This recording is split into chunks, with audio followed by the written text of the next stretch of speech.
to another pop-up masterclass with Dr. Flo. Not telling you what I heard, but what I know. What I know is that you're loved and lovable. You've been loved and lovable, and you're going to be loved and lovable for the rest of your days. And I'm an online coach and mentor and guide for bold dreamers. So if you're out there and you got a dream, you got an idea for extra income, you got an idea for how to express yourself and to build a community on the planet that loves you as you love the world, tap in. I'm available at askdrflo@gmail.com. My phone number is 404-585-1278, 404-585-1278. And you're welcome to tap in at any point and let me know what you want to build and how you want to build it.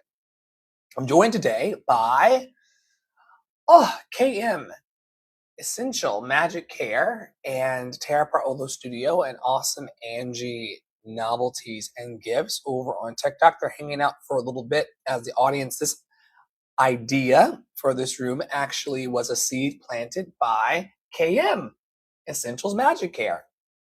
And she said she wanted to have a talk this morning and have conversations around codependency. And she's in luck because I am a global sponsor of Codependency Anonymous. And we're going to talk today through the framework of Love in Action Network as we discuss these ideas. And today's talk, as you'll see in the title, or you've seen already as you clicked in, is all about when helping hurts, hides, or erases you. A lot of people love to help, but if you're like me, sometimes offering help hurts, hides, and erases you. And so today we're going to talk about those feelings and how to get free from the codependency that comes along with all of that. Is that all right? Is that all right? Put a 1 in the chat over on TikTok if it's okay for me to be free for the next 20 minutes or so and to talk about getting free from helping that hurts.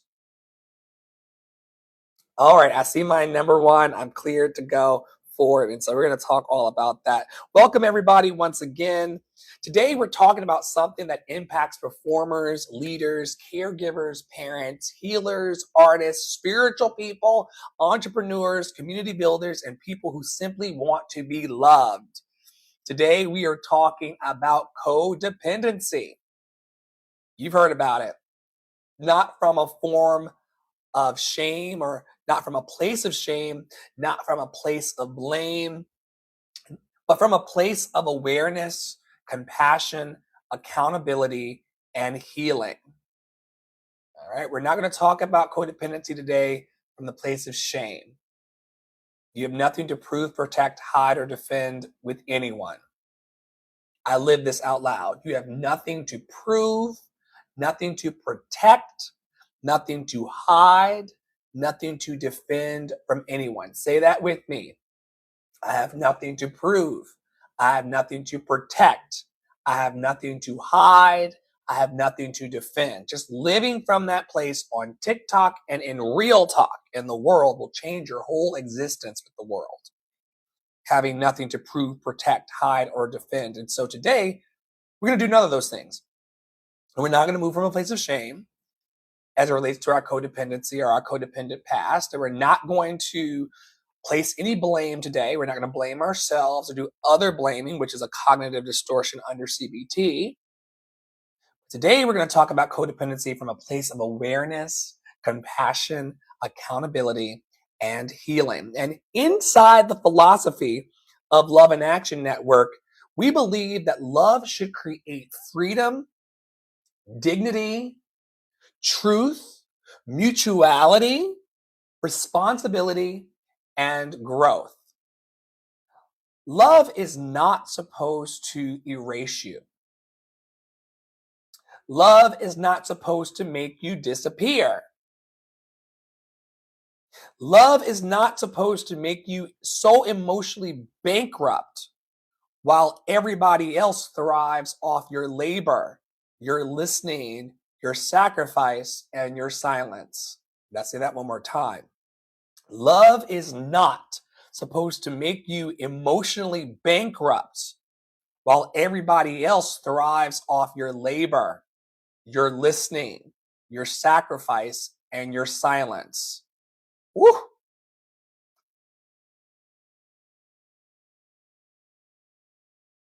Some of you know that I am a recovering addict,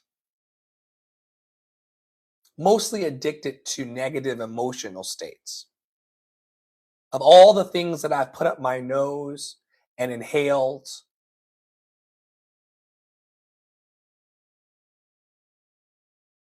negative emotional states, also known as stinking thinking, was the thing that made me self-harm the most. Making myself emotionally bankrupt and putting myself into emotional debt while people were thriving off of my presence, my labor, my listening, my sacrifice, and my silence. And if you ever come back to any of these sessions or come back into these teachings, when we're in the People Pleasers Anonymous part of the high school, you will hear us talking a lot about how people want us to be silent in order to please them. Government, agencies, rich, affluent people, abusers and bullies want us to be silent while we become emotionally bankrupt.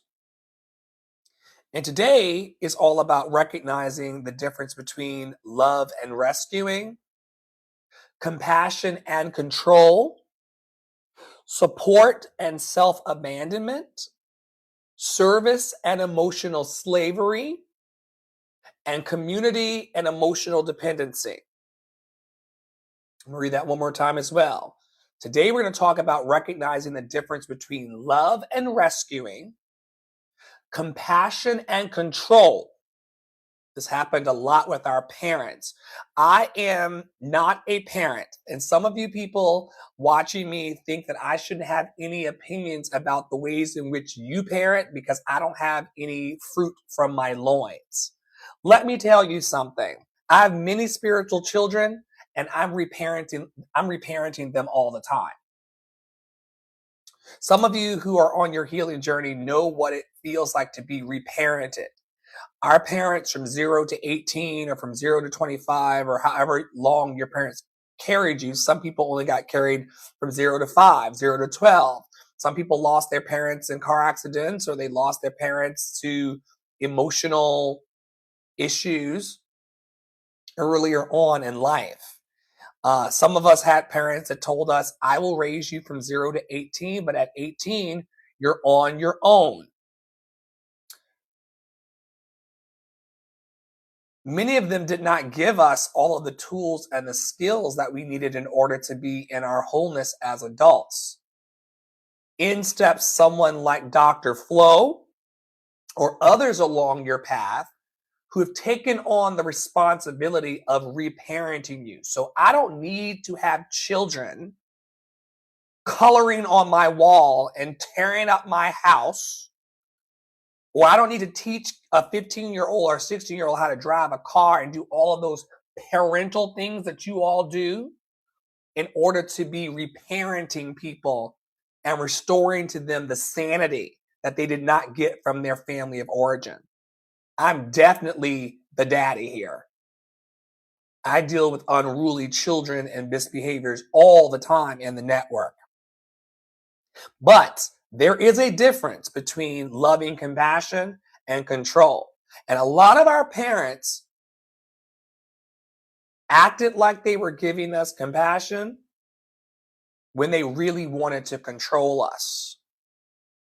There's a difference between compassion and control, support and self-abandonment, service and emotional slavery, community and emotional dependency. We're going to talk about it today. And for many people, the conversation may feel uncomfortable because codependency is often praised by society. Don't be surprised if you are in codependent relationships or hanging around codependent people. You know what it sounds like? I got this girlfriend who just calls me up all the time to complain. I got this boyfriend who takes out his emotions on me when nobody's watching.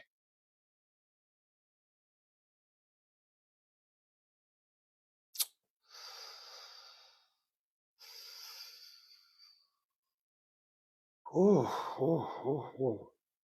You know what people call it? People call it being loyal, being needed, being a good person, being selfless, being ride or die. Or people will say, I pride myself on always being there. That's what codependency looks like. I'm going to go through the list one more time because some of these resonate with me.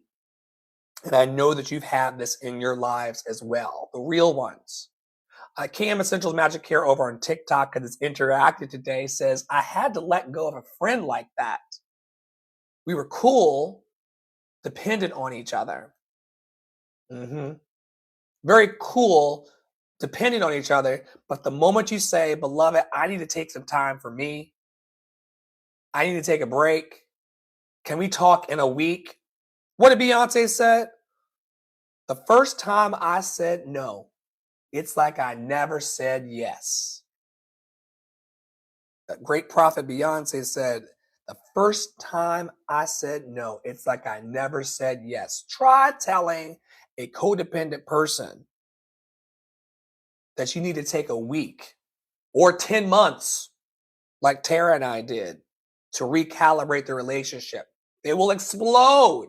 They don't like that. They don't like that because in our society, what we praise is being loyal no matter what. We like being needed. We like being a good person. We like being selfless. We like being ride or die. We like always being there. They call it dependability. They call it dependability, but what it really is codependency.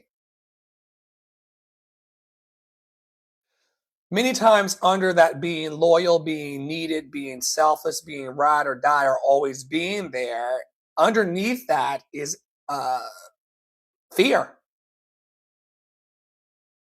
We can call it what it is today. It's fear. Fear of abandonment, fear of rejection, fear of conflict, fear of not being needed, fear of being alone, fear that your value only exists through usefulness. Oh my gosh. A hit dog will holler and rough, Dr. Flo today. I have that fear of not being useful enough in my ministry and not being useful enough in my family and my friend group. And people will prey on that. Where you been, Dr. Flo? I haven't seen you in a long time. And I'm like, oh, they haven't seen me in a long time. I must not be useful in the world. I must not be doing my mission. That fear that your value only exists through usefulness and utility, ooh, that's fear.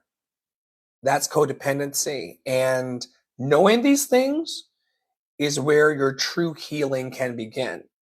Let's take a few minutes now to talk about what is codependency, because while we talk about it in here and there are people who vote for it and want to have these discussions, and I'm so grateful for your spiritual partnership, KM Essentials Magic Care, and your giving to the network and your future donations to me and things like that, because a lot of people don't even know that this is what they're going through by name. They've got this like icky feeling inside, or they have a feeling that things are not quite right in their emotional center. But while we know to ask for conversations around codependency, there are many people who don't even know what it is. And we have a problem in the society anyway, because we think that everybody knows what we know. And we think that everybody's on our level. And we think that we all had the same parents, the same training. We grew up in the same zip code. We spend a lot of time online on TikTok and in real talk thinking that people understand where we're coming from. There's great work to be done around educating people and helping people understand what they're going through And that's part of what I do every day as a coach and mentor. Because just because you know what codependency is doesn't mean that everybody does. And so we're going to talk for the next few minutes or so about what codependency actually is. Codependency is when your emotional stability, identity, worth, or sense of safety becomes wrapped around managing, fixing, rescuing, controlling, pleasing, or emotionally carrying other people. I'm going to read that one more time because this is dense. And put a one in the chat if you've ever done this, or send me a message at askdrflo@gmail.com, or send me a text 404-585-1278, or DM me somewhere on TikTok or Instagram if you've ever dealt with this. Codependency is when your emotional stability, identity, worth, or sense of safety becomes wrapped around managing, fixing, rescuing, controlling, pleasing, or emotionally carrying other people. I see you, Emerald. I see you, Emerald. Me too. Started with my parents. Because our parents are our initial sense of safety, or our caregivers. If you weren't raised by your parents, you're safe here. It doesn't matter. You could be raised by a Tyrannosaurus Rex, and I'll still choose to love you. But our initial caretakers and caregivers, they were the providers of our sense of safety. And if we had to spend our time managing their emotions, or fixing them, or rescuing them, or controlling them, or pleasing them, or emotionally carrying them, that's where our codependency began. And it's the root of all fuck ups. And that's my spiritual language, by the way. I used to have a crowd around me that didn't want me to curse on stage or to curse in my live streams because it would alienate people. If you can't handle the word fuck, I'm not your coach. if the word fuck scares you, I'm not your guy. Go on somewhere else. If you are offended by four-letter words, but not of the bombs dropping in Gaza, may the good Lord keep you and bless you and send you to a coach that resonates. So yeah, one more time, codependency is when your emotional stability, identity, worth, or sense of safety becomes wrapped around managing, fixing, rescuing, controlling, pleasing, or emotionally carrying other people. And thank you to my team for this amazing. They gave me an Apple Watch for Christmas, so I could just stay on task and I see where I am in the day. Yeah, thank you to my team. Poppy Water, Angie, and Tara got together for Christmas, and they were like, "Your life flowed more smoothly, and we were less irritated with you when you had an Apple Watch." Merry Christmas, Dr. Flo. So I'm really not on time these days, and I'm in my flow, and I don't need to be. Tara used to come into the TikToks all the time, like, you got a meeting in an hour, right? You got a meeting in 2 hours. You got a meeting in 5 hours, right? Did you forget? And now the watch pushes me along so she can actually tend to her toddler and her baby that's on the way. Codependency is when your emotional stability, identity, worth, or sense of safety becomes wrapped around managing, fixing, rescuing, controlling, pleasing, and emotionally carrying other people. It often sounds like if they're okay, I'm okay. If you've ever said any of these things, it could be codependency. If they're okay, I'm okay. I have to fix this. I can't disappoint them. I'm responsible for everyone. If I say no, they'll leave. I need to keep the peace. Oh my gosh. Anybody else? Put a one in the chat if you've ever said that. I need to keep the peace.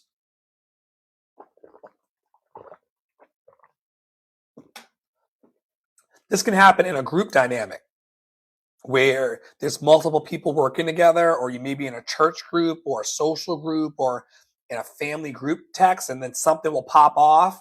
But because you're codependent and you have a need to manage those relationships, and you have a feeling of needing to keep the peace, you won't say anything. Oh, it's a deep feeling of responsibility. Oh, yes. Managing people, micromanaging people, trying to control the outcome, keeping the peace, feeling that I have to earn love, heavy. If we believe that everybody carries heavy things, the reason why a lot of people feel heavy today is because they have a deep, deep responsibility or feeling of heaviness around wanting to manage people. Yeah, yeah. Well, there's an invitation here to look at it for what it is. And we're going to talk in a bit about ways in which to navigate through it so that it's not as heavy. Remember, part of my job as a coach and mentor is to lift burdens off of you, to say, take this off your shoulders. We're going to set it down even temporarily so you can feel relief in your life. I rarely work with people or coach people who do not want some sense of relief. And what we do here really well in Love and Action Network, and what I do great as a coach, is I provide daily relief. If you are heavy, I seek to unburden you. It's not my responsibility to, that's something that happens as a byproduct of our work. If you're in proximity to me, I'm constantly seeking in my practice to unburden you. Okay? As Felicia Rashad used to say, the reason why we do the light work of life as light workers is so we can feel light. If you are a light worker or a healer out there today and you're feeling heavy, there's something that needs to be calibrated, because light work has an invitation in it for it to be light. Now, just so y'all know, codependency is not just romantic. It can show up in your friendships, in your families, in your churches, in your creative communities, in your business partnerships. I learned that the hard way this week. I was about to get into a deep, deep codependent pickle. I almost signed a contract this week, y'all, that would have put me in a deep, deep codependent pickle in my business partnership. Not the business partnership, the primary one, but I was about to call in another business partnership that was going to make you very codependent. It can show up in those spaces. It can show up in your leadership spaces. It can show up in activism. It can show up in coaching relationships. I've had people where I've taken them on into my coaching practice and they want to text me at 2 a.m. in the morning to cry.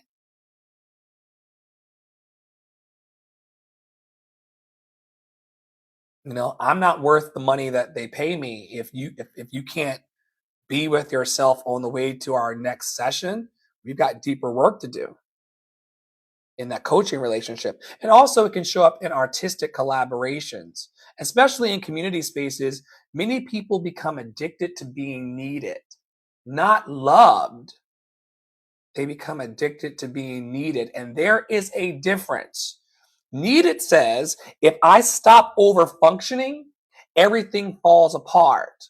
Love says, we both matter here. Love says, we both matter here. And you can feel that. Take a breath.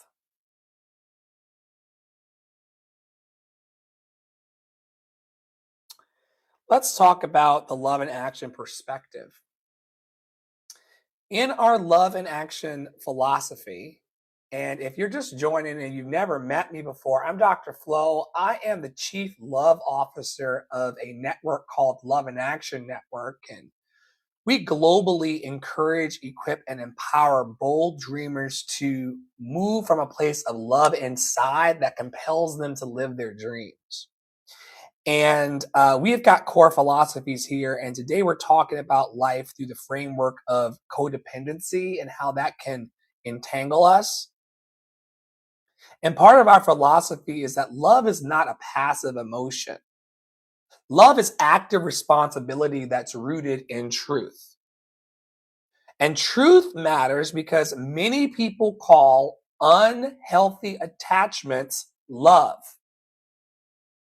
Okay. You got to be very careful with this love thing. It's in the title of our network, but love looks differently to, have you noticed that love looks differently to and on different people? That what one person will call love is actually harm to another person.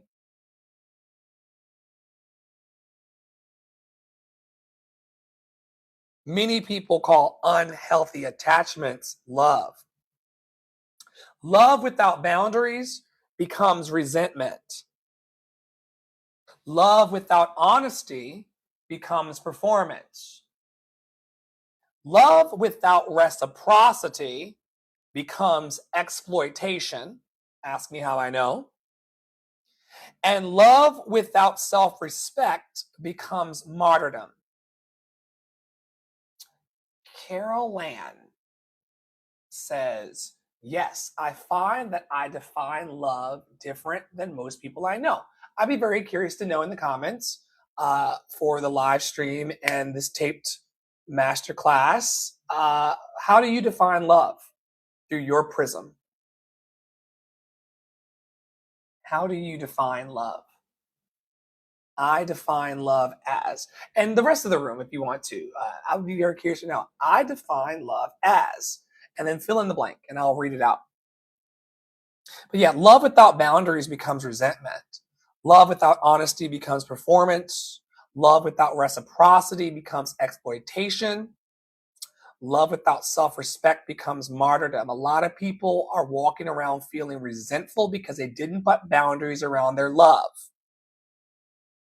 A lot of people are feeling exploited and taken advantage of because they never built into their loving relationship the idea of reciprocity. Have you noticed that there's a lot of takers in life? And they have no scruples about how much they will take. They will take, and take some more. And if you don't build in a conversation around healthy reciprocity, you will feel exploited and taken advantage of by millions of people. Real love allows for accountability. Real love allows space and growth, honesty, choice, and mutual care. Codependency often grows in environments where people are taught that their needs are inconvenient. This looks like, for a lot of people, where you ask them, like, how are you doing or what do you need? And they say, oh, don't bother asking me what I need. I'm not going to share what I need, because they were taught as kids that their needs were inconvenient, or someone in their life, or ex-lover, or their boss, or a former boss told them, heard their needs, but treated their needs as if they were inconvenient. Codependency often also grows in environments where people were taught that their voice causes conflict. I'll get to that in 1 second, Carol Ann. Environments where they were taught that their emotions were unsafe, that their value came through performance. I'm a child actor and singer and performer. So I learned 30 plus years ago as a child in the single digits that I would be valued only if I performed well. Codependency often grows in environments where people are taught that their value comes through performance. If you don't perform well for me, I will cut you off. That's what codependent people say.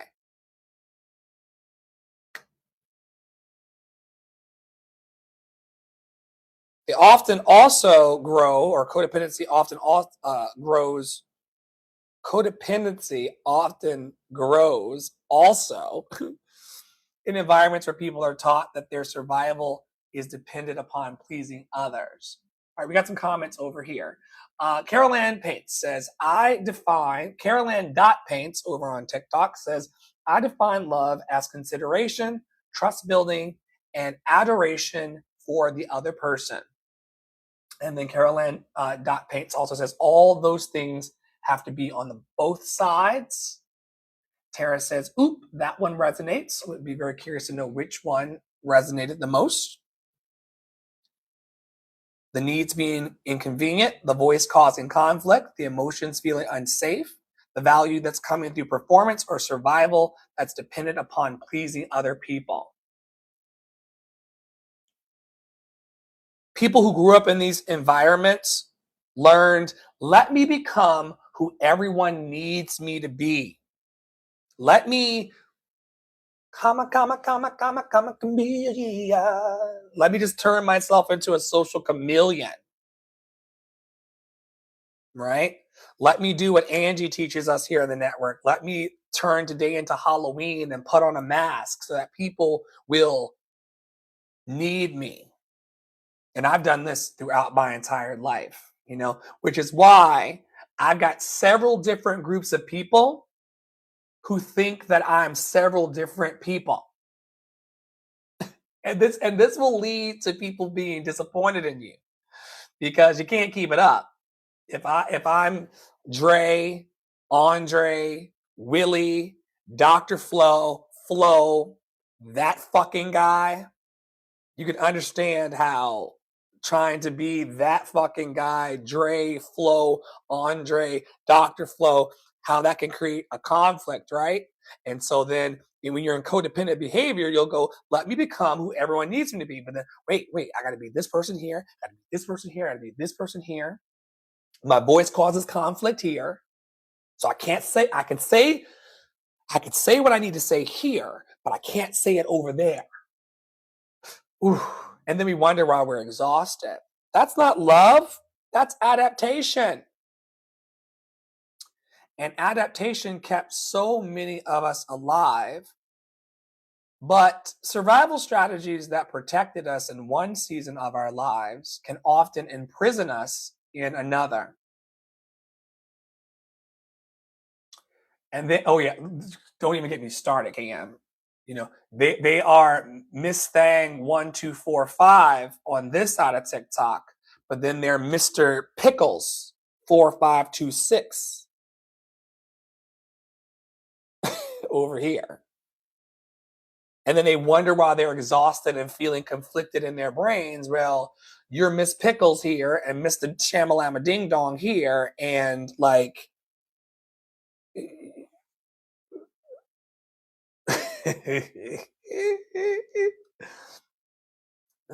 don't even get me started. Don't even get me started, And then they think that hiding behind the screen name is going to make them feel safe in real talk. Remember, I teach in my coaching practice that how you are in one area of your life is how you are in all areas of your life. So if you are lurking in my live streams as Miss Pickles 4568, if you come in as Miss Pickles 4568 one time and you come back as Mr. Ding Dong 5462, you're probably masking up and unmasking in your local community. And that's why no one can get to know you. That's why no one understands what you're going on. What you got going on. No one can settle into a relationship with you. No one understands you. People come into my lives all the time on TikTok. No one understands me. It could be because you're user 4567829. And until you start being yourself all the time and start rehearsing what it's like to be yourself and be seen out loud all the time, you're not going to connect. Because the survival strategy of hiding behind screen names and screenshots and screen pictures and all these things and profile pictures, that may have protected you years ago on the internet, but it's imprisoning you now. And I coach a lot of people who are imprisoned because their faces on the internet are Mr. Potato Head.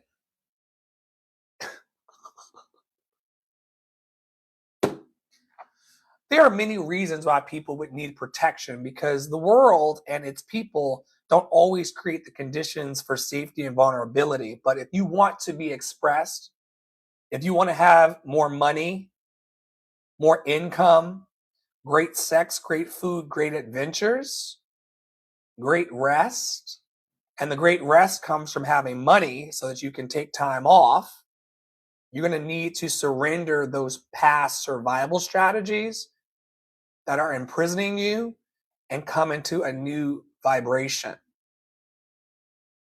Let's talk about some of the signs of codependency. These are the practical signs. You may struggle with codependency if you feel guilty resting, meaning that you only feel valuable when producing, helping, fixing, or giving.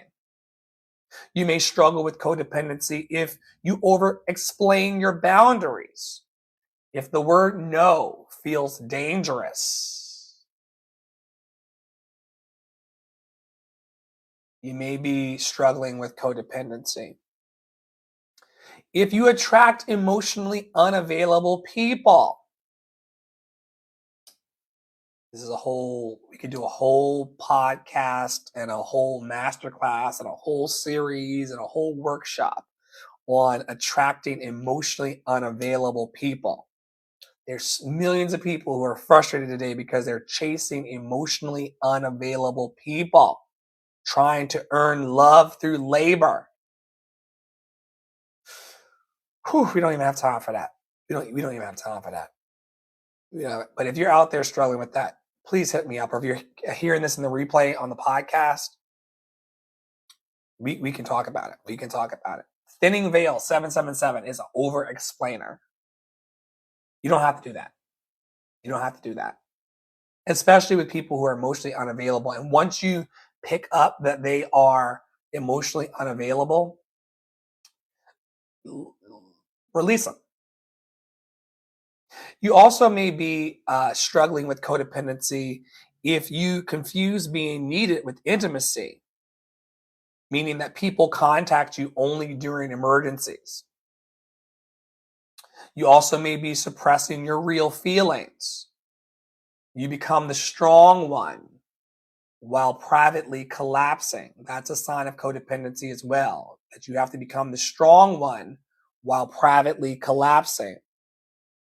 You may also be codependent if you fear disappointing people more than betraying yourself. Codependent people will often abandon themselves to maintain connection. Ooh. You may also be codependent if you rescue people from consequences. So you interrupt their growth process. Another sign of codependency is that you feel responsible for everyone's emotions. You monitor rooms emotionally for safety. You're scanning the room constantly saying, are they okay? Do they look sad? Do they look sad? Do they look sad? Thinning Veil 77 says, I do that with my mother. Which one do you do with your mother? This is a long ass masterclass, so I'm trying to speed it up. But which one?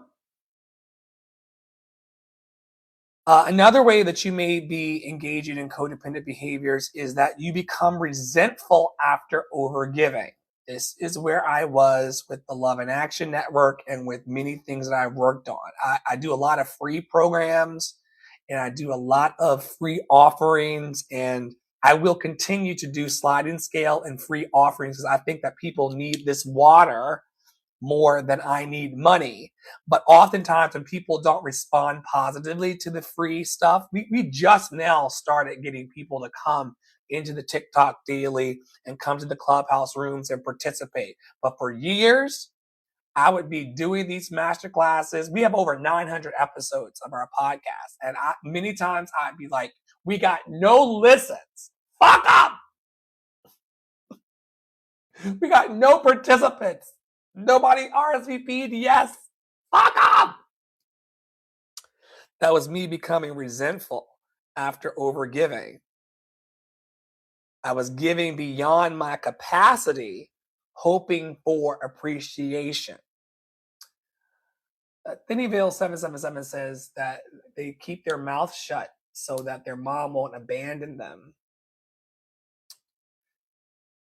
As a person who was abandoned by my mother, I am a living, breathing testament that you will survive it. Most of my family of origin has abandoned me. This is not a cry for help in the well. I'm just telling you, do you see me suffering today?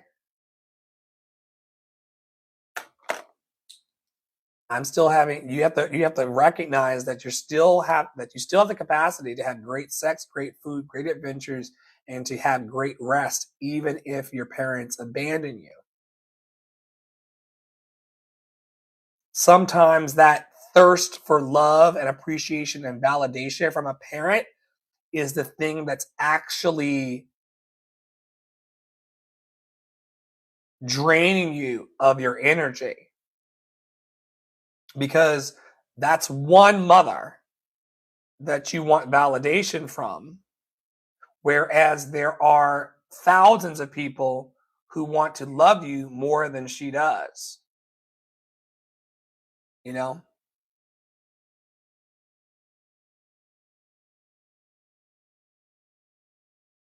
You may also be engaging in codependent behavior if you struggle to receive. If receiving feels vulnerable, if giving feels safer because it creates control, you may be codependent or engaging in codependent behaviors. And many high performers, such as myself, struggle with this very deeply, especially artists, especially leaders, especially spiritually minded people. And the reason why is because so many of us were praised for overextending ourselves. It reminds me of all of the free shit I did for the church, because Jesus would want me to sing for free. Jesus would want me to show up and volunteer and do the work. And so, of course, the pastor is going to praise you for overextending yourself.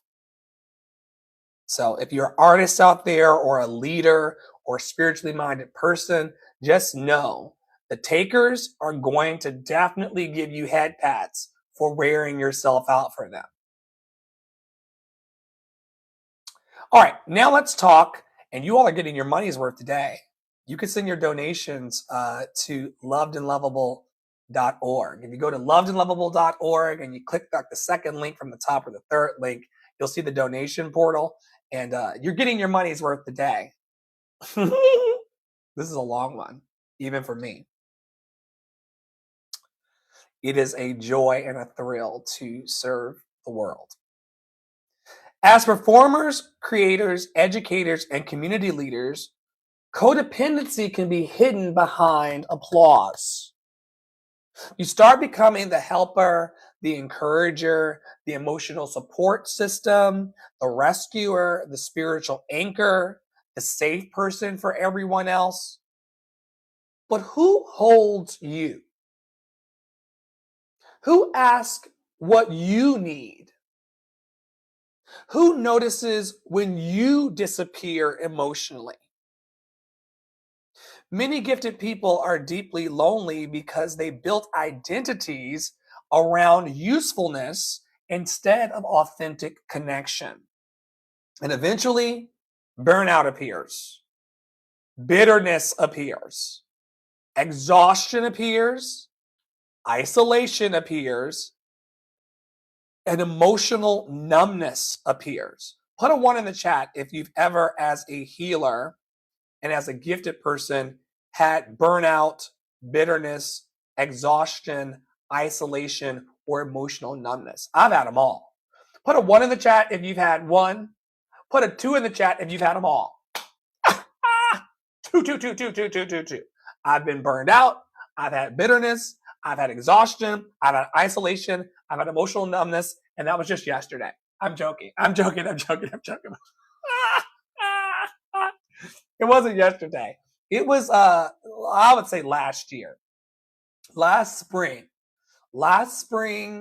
into the summer, I was using a lot of DRUGS, and I was numbing myself. I was in full burnout, full bitterness, full exhaustion. I hated my neighbors in North Carolina. I felt very much like a victim. I was very much a victim of shit I created. You got to remember, whatever's happening in your life today, you did it. You know, that's one of the keys to freedom, is taking full responsibility for your journey. Hell no. I got the fuck up out of there. It wasn't North Carolina. North Carolina isn't the problem. North Carolina is beautiful. The town we lived in was a town for substance abusers and religiously stunted people. I lived in a town where people were being held down by the local government, the pastors, and the DRUGS. And it was like living in a time capsule. We'll talk about it sometime. You'll hear about it in my documentary. You'll also hear about it in my books, because you can be walking free in life and still be imprisoned by burnout, bitterness, exhaustion, isolation, and emotional numbness. And if you're drinking things, sniffing things, inhaling things, to try to make the emotional numbness go away, you can often create more numbness, and then years will fly by and you've not done everything you want to do with your life, because you were experiencing these things. But you're not experiencing these things because you're weak. Human beings were never designed to carry entire communities alone. Human beings are never designed to carry entire communities alone. This goes out to the moms in the space, or nurturing feminine caretakers who feel like it's their job to keep everything online. And they feel isolated and alone in carrying everything. And you don't have to be a parent, once again, because it's not just parents or womb havers that are nurturing people. There are tons of men and they, thems and aliens who are nurturing people. The issue happens when you think that you need to carry your entire community by yourself. Love in Action says community must include care for the caregiver. And that's something that we ask here all the time in Love in Action Network. We've been asking for the last 9 years. Who encourages the encourager? Who uplifts the uplifter? Who cares for the caregiver? All right, so we've done a full, if you've been here for the last 48 minutes, oh my God, I'm sure I made 2 pennies off of TikTok today. But if you've been here for the last 48 minutes, we've covered in part 1 what codependency is. This will be available on Substack, Spotify, YouTube, Apple Podcasts, Google Podcasts, the Love in Action Network magazine. This is freely offered to the world with no bitterness or burnout or any of that bullshit. I'm joking. It will come, and it will come. But part 1 was all about what is codependency. Part 2 was about the Love in Action perspective. We talked in part 3 about the signs of codependency. And in part 4, we talked about the performer's trap, because I help heal a bunch of performers and recovering performers like myself. And now we're going into part 5. You've heard for the last 49 minutes about what's fucked up, right? What's crazy. And now we're going to talk about how to heal it, because I would never tell you what's fucked up about you and what's awful about you like preachers do, and not give you positive solutions to heal it today. And so we're going to talk for the next few minutes about healing that codependency. Healing does not mean becoming cold or numb. Healing means becoming honest. Some people think that boundaries are rejection. No, no, no, no. Boundaries are clarity. Boundaries tell people what is healthy, what is sustainable, what is respectful, what you can and cannot carry. Healing codependency looks like these things. It looks like learning to pause before rescuing. Ask yourself, did they ask for help?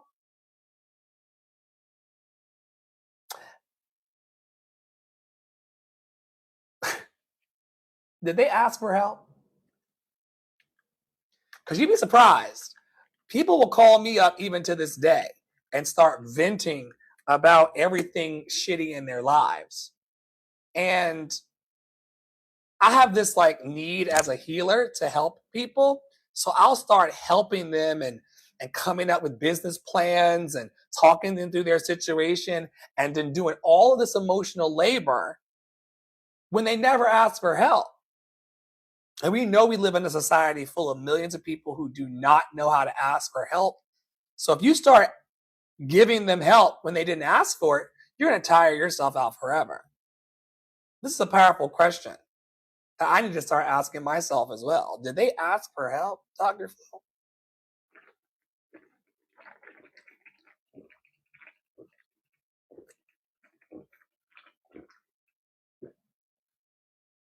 Did they ask for help?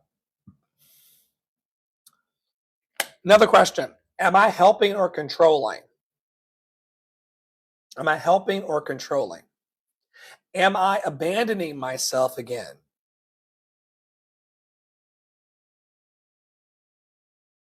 Learn to pause before rescuing. Another way to heal your codependency is by learning to tolerate discomfort. Not everyone will like your boundaries. That is okay. For example, I don't meet with people immediately. This has been like years of adjustment for my team and for strangers who meet me. People do not call me on the phone and talk to me immediately.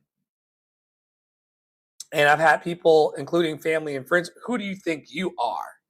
I'm a person who does not do cold calls. Anybody in this space or listening to me under the sound of my voice, if you want to talk to me, it will be after 1:36 tomorrow. You're going to talk to me after 1:36, now 1:37 tomorrow, or in a window 30 days from now. Anybody listening to me right now will not be talking to me today. Hey, Dr. Flo, I need to run something by you. You're going to run it by me tomorrow. My energetic system and with all the people that I support in the network globally, I need at least a day to prepare myself to be ready to receive whatever you're going through. Because people will love bomb you, and people will drop their bullshit. People will drop a burning pile of shit on your lawn every day and every moment if you allow them. People come into my TikTok going, "I'm sick, Dr. Flo." Okay, I'm sorry. Are you pregnant?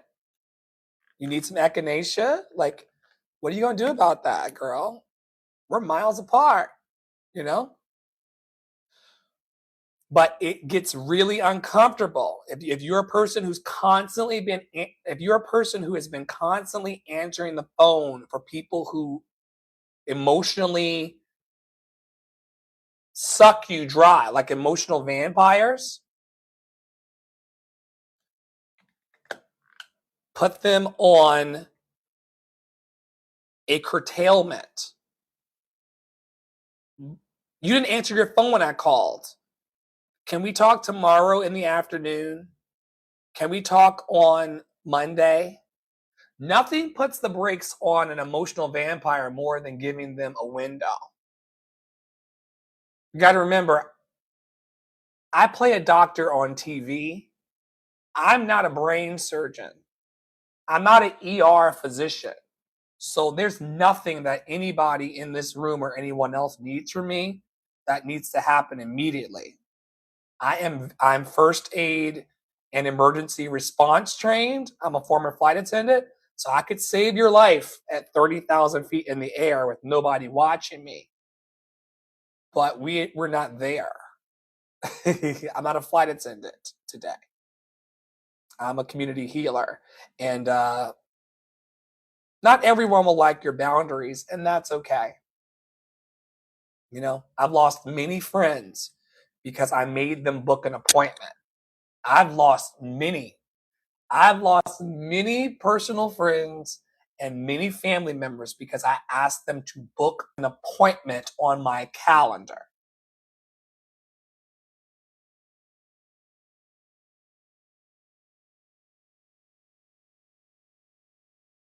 You're not going to overwhelm me because you're overwhelmed. In the words of Melody Beattie from Codependence Anonymous work, crazy people make you crazy. Crazy people make you crazy. Emotionally unstable people make you emotionally unstable. Not everyone will like your boundaries. That is okay. Another way to heal your codependency is learning to let adults own their choices. You are not responsible for saving everyone from their consequences. We have people in the network who think that I am a grant fund, that if they, run out of cash, that we're going to like bail them out. If I got it, I got it. If I don't, I don't. But like, listen, how are they going to learn if we don't let them own their choices? This is for the parents in the room, you know? Another way to heal from codependence is learning to identify your needs. If you go over to lovedandlovable.org and you go down to the daily rooms section of the page, you'll see our resources, our free resources, and we have some needs wheels that are there. And I would encourage all of you to go and learn to identify your needs. Many codependent people know everyone else's needs, but not their own. Hi, Jimmy Jams. You're loved and lovable. Many codependent people know everyone else's needs, but not their own. Another way to heal from codependence is by learning to receive. Okay, Dr. Flo, I need to learn to receive. What do I need to learn to receive? Support, rest, encouragement, and care. You'd be surprised how many people that I coach and speak with on the daily who do not know yet how, and I say yet on purpose, who don't know yet how to receive support, rest, encouragement, and care. Learning how to receive support, rest, encouragement, and care will save your bacon and potentially save your life. Being able to allow support from strangers and friends, to allow yourself to rest, to receive encouragement on TikTok and beyond, and also to allow people to care for you is how you heal codependency. Here's a big one for me that I have healed and am continuing to heal through. Healing my codependency and maybe healing your codependency will look like learning how to stop auditioning for love. You do not have to perform exhaustion to deserve connection. I love giggling out loud and to myself with the people who are so exhausted. Have you ever met the busy brigade? Have y'all ever met the busy brigade? There are people who I know and have known who are like, Dr. Flo, I'm so busy.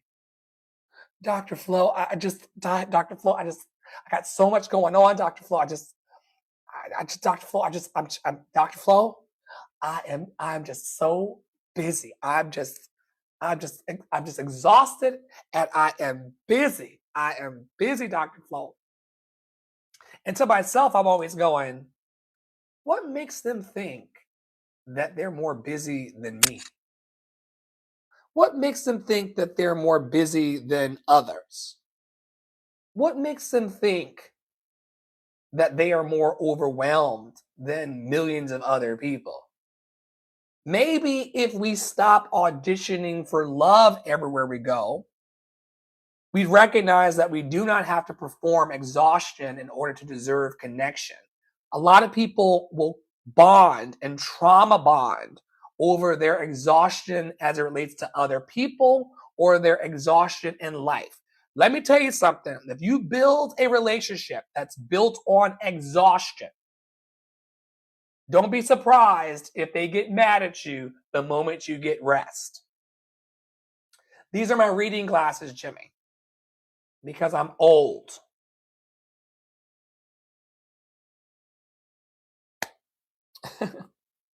But you don't have to perform exhaustion to deserve connection. Another way to heal from codependence is by learning to separate compassion from self-erasure. You can love people deeply without abandoning yourself. And learning to love people deeply without abandoning yourself is maturity.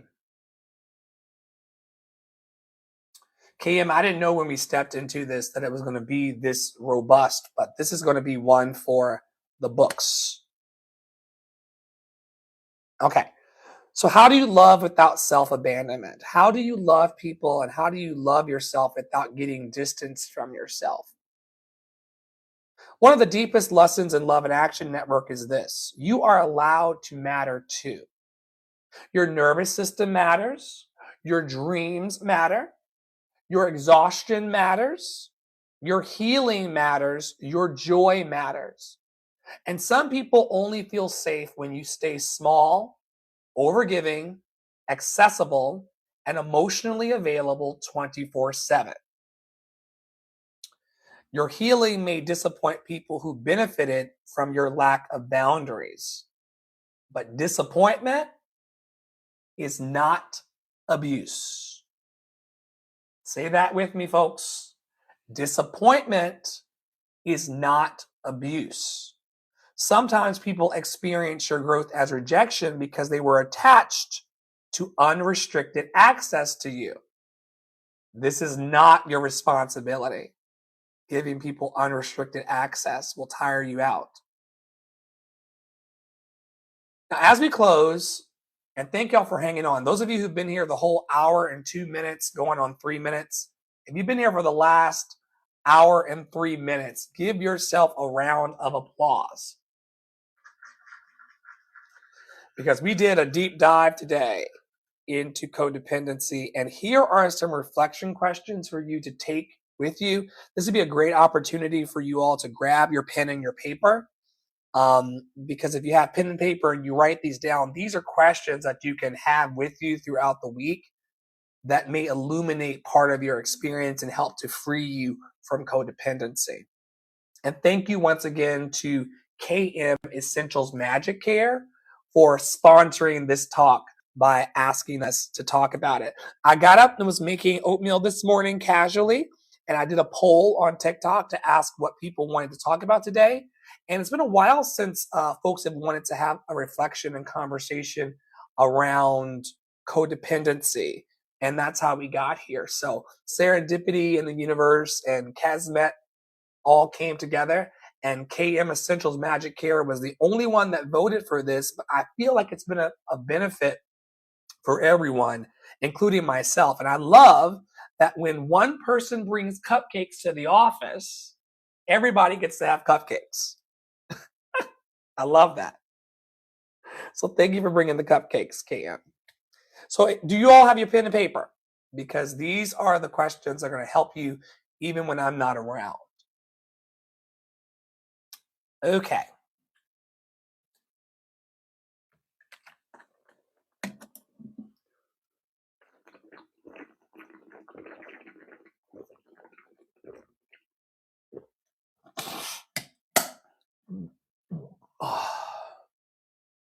Ask yourself, where have I confused suffering with love? Where have I confused suffering with love?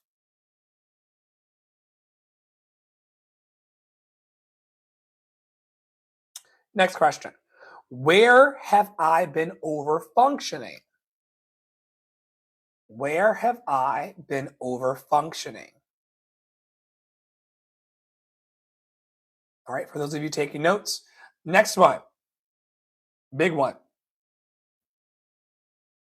What relationships drain me constantly? Oh, and these people have names. These people have names. They have names. What relationships drain me constantly? Oof. What relationships drain me constantly? If one of those names is Dr. Flo, you need to log off now.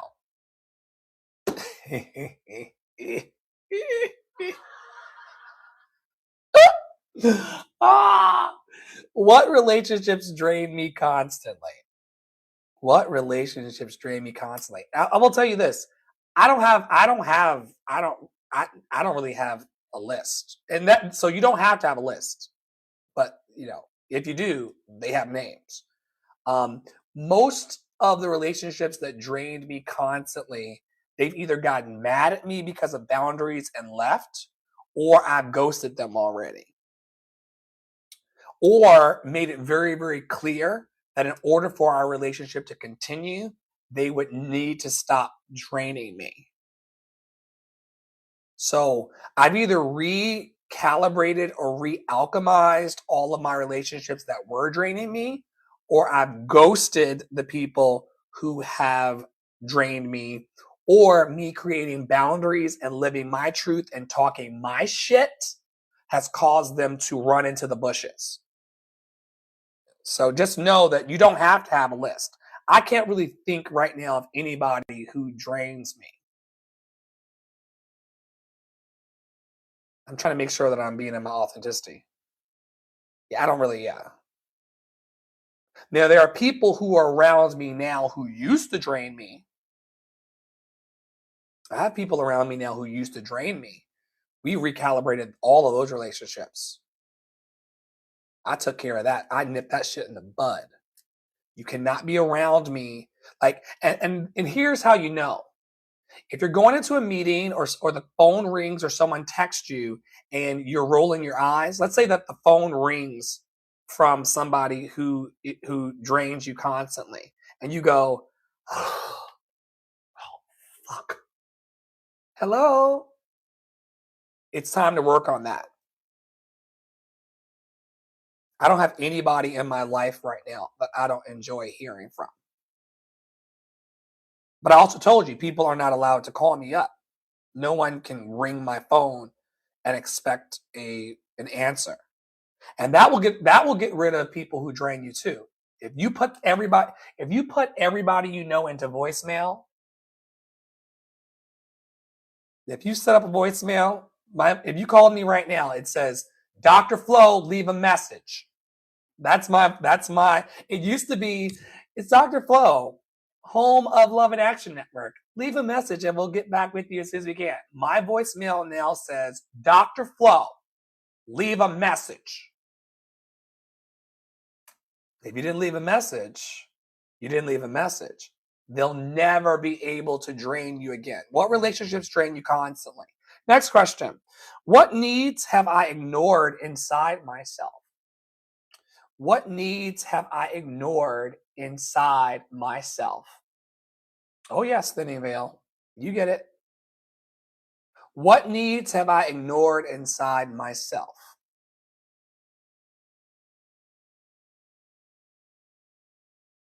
Are y'all writing these down? It's going to be a replay. So you can go to like an hour and 9 minutes on the replay or on the podcast.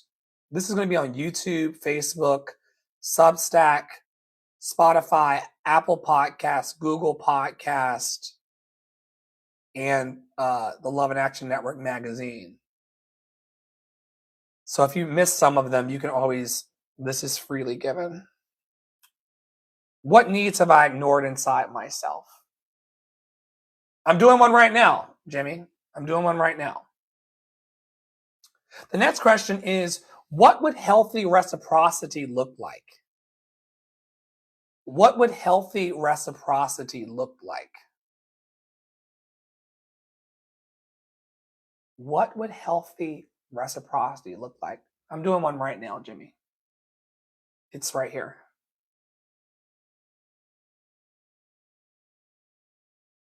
What would healthy reciprocity look like?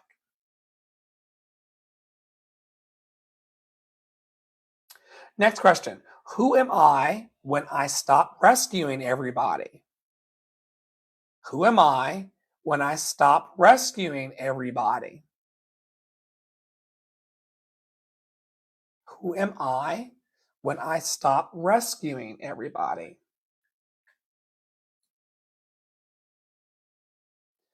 Next question is, what boundaries would create peace in my life? This is a big, big, big question. What boundaries would create peace in my life? It sounds like if you're going, if only I could do this, I would have peace. If only they would leave me alone. If only I had time to myself.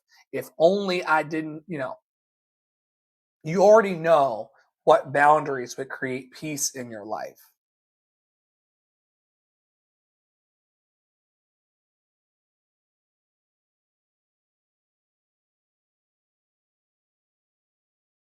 All right. You may need to do it. I'm sure you don't need 80 million to be at peace. But if that's what, like, I can't tell you that you don't need 80 million. If 80 million is your number, go for it. I would never stand in your way. With 80 million, you could make a charitable donation to Love and Action Network and not even feel it. We would greatly appreciate that. So yeah, I will touch and agree for 80 million for you. Oh no, don't give me half. Don't give me half. Girl, do not give me half. I don't need I don't need half. 500,000, like a half million would be nice. With a half million, I could invest and build the programs to make the 80. Yeah, I don't need half. You save that other $35.5 million or give it to some other organization. I only need a half a million.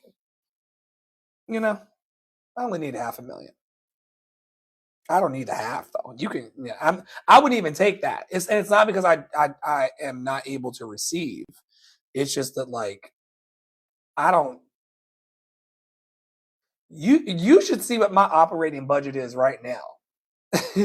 I don't need a lot of money, you know. Um, I do need, but I don't need a lot. The last question is, do people know the real me or the useful version of me? Do people know the real me or only the useful version of me? Do people know the real me or only the useful version of me? And after writing those questions down and journaling through them, sit with those questions honestly, because healing begins with awareness. So today is not about becoming selfish. Today has not been about becoming selfish. It's been about becoming whole. Love and Action is not I disappear so everyone else survives. Love and Action is we create environments where everybody's humanity matters, including yours. You deserve relationships where you're not constantly performing. You're not always rescuing. You're not emotionally carrying everyone. You are not loved only for what you provide. You deserve mutuality, truth, reciprocity, respect, peace, rest, and joy. And most importantly, you deserve to experience love without having to abandon yourself to receive it. Thanks so much for being here. I'll see you very, very soon. Tap in on our websites, lovedandlovable.org, askdrflo.com, and lovecityarts.net to learn more about our work here, to discover classes, workshops, and private sessions. And your breakthrough could start right now if you wanted to. On behalf of the entire team and myself, we invite you, as always, to stay in your power, to stay in your joy, to stay loved and lovable. And we'll see you very, very soon around our fantabulous network. Have a great day.